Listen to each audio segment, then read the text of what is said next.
Hi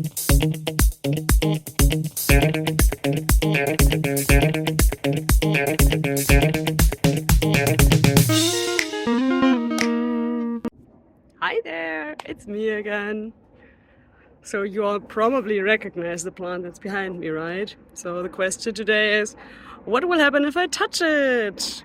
Although that one is too easy, right? So let's look at another question that might be a little bit more interesting.